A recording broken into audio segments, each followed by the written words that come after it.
Hello, banished from banished tubers, and welcome back to the unfortunately final episode of the series.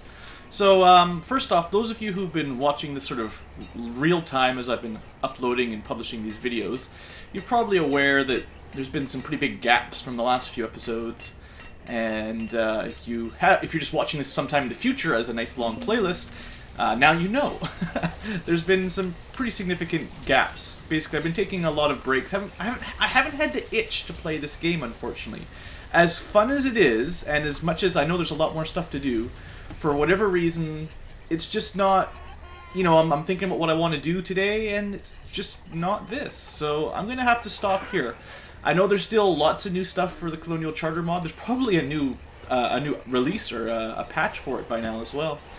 But yeah, I'm going to call the series here basically, and I'm sorry if this is one of your favorite series, but I recommend you play along or find another YouTuber that's playing this game a little bit more than I am.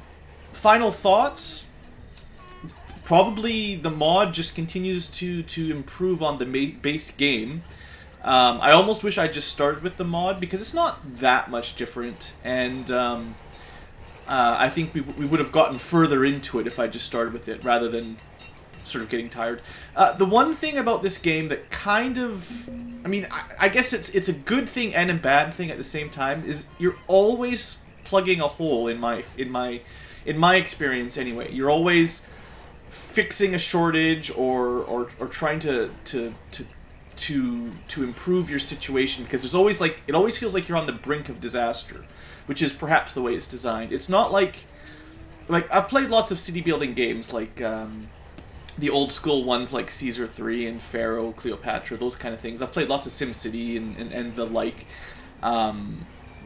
This is a genre I enjoy, but a lot of those games you can get kind of an equilibrium where you don't really have to do anything. You can hands off, and assuming you've got your fire, your police, your taxes set right, whatever the game mechanics are, you can kind of just sit back, let some time go by. If there's a cache, you sort of build up your money, or you build up your stock of iron or gold or whatever the resources are, and then you can sort of do what you like. Assuming if you build a good city, if you want to expand, if you want to increase your population, you have to know how to do that and set up aqueducts or stadiums and stuff. All the more advanced techniques, airports, and traffic becomes more of an issue as the cities get bigger, for instance.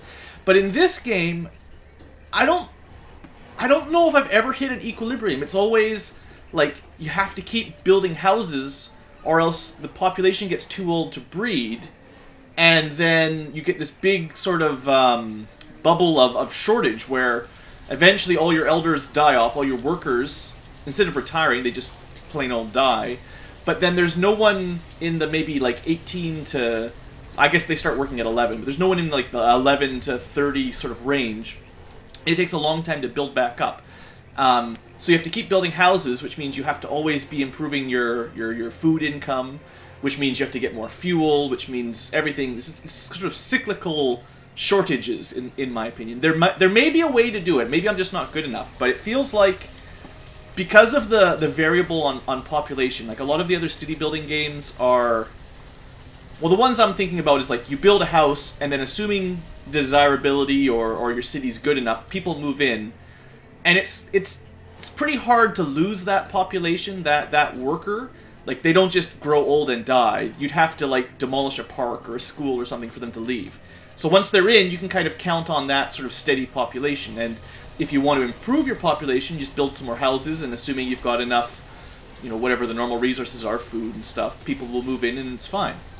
But for this one, there's kind of a cyclical sort of shortage and demand, in my opinion. And like I said, maybe I'm just not as expert at the little nuances of the games, but I do like the resource management and the sort of efficiency setup.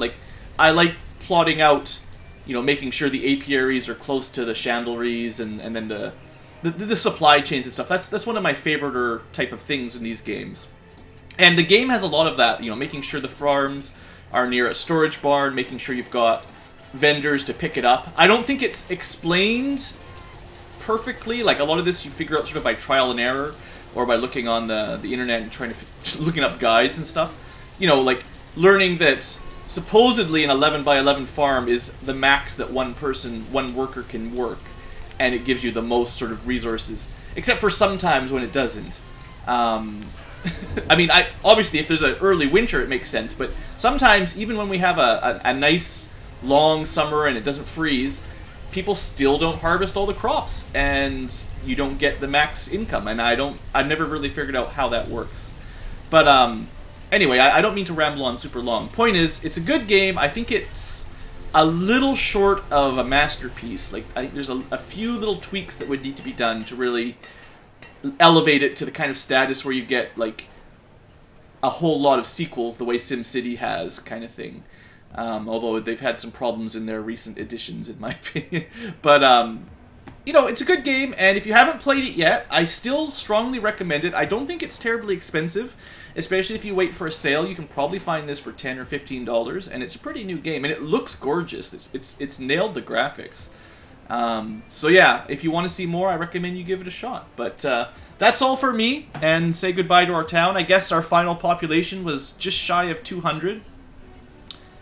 Or actually 201. Wow, very nice. Lots of food. It looks like we're relatively steady. I mean, we could look at some graphs and stuff.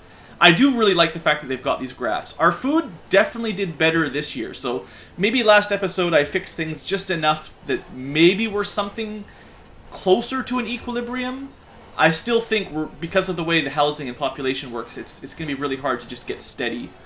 And the farming cycles, I mean, you can see the income from autumn, and I don't know what the second little jump is, to be honest. Maybe there's like a first harvest in the end of summer. I know like the different crops sometimes have different harvests, so maybe that's like the first pea harvest, and then there's another small one of something else. I don't know. Anyway, I like graphs. We're probably growing more bamboo now than the one burning shed can use, which is cool. But, you know, whatever. I like this kind of stuff. You can kind of see how far we did. I think our stats are pretty solid. We never really got into alcohol and drugs, but my people are relatively quite happy anyway, so it's not a big deal. Anyway, that's it for me. Hope you guys have enjoyed the series, and you watch. Now they'll finally sell. No, they're not selling. It's just another food merchant. This is all we ever get. They're not selling me the seeds I want. We managed to get most of the animals, but they just never sell me the seeds. That might be a weakness for the Colonial Charter mod, because they've added so many new crops, and some of them are really important. Like, you need to get something to make rope out of. You need cloth and stuff from, I think is it flax and hemp and stuff? And if you don't get those seeds, you've got big supply chains that you can never seem to get to. And because there's different vendors too, there's a food merchant, stuff that wasn't in vanilla. You might not see the stuff you need for many years. And oh well, it's no big deal. Anyway, like I said, it's been fun, and I hope you guys have enjoyed. Thanks for watching, and I'll see you for whatever the next game is. I got lots of games I want to play, and I feel like I always want to wrap a game up to completion before I move on. So this one's been kind of holding me back for a bit. So I'm just going to have to call it here, say it was fun, and move on to the next one. So I'll see you there.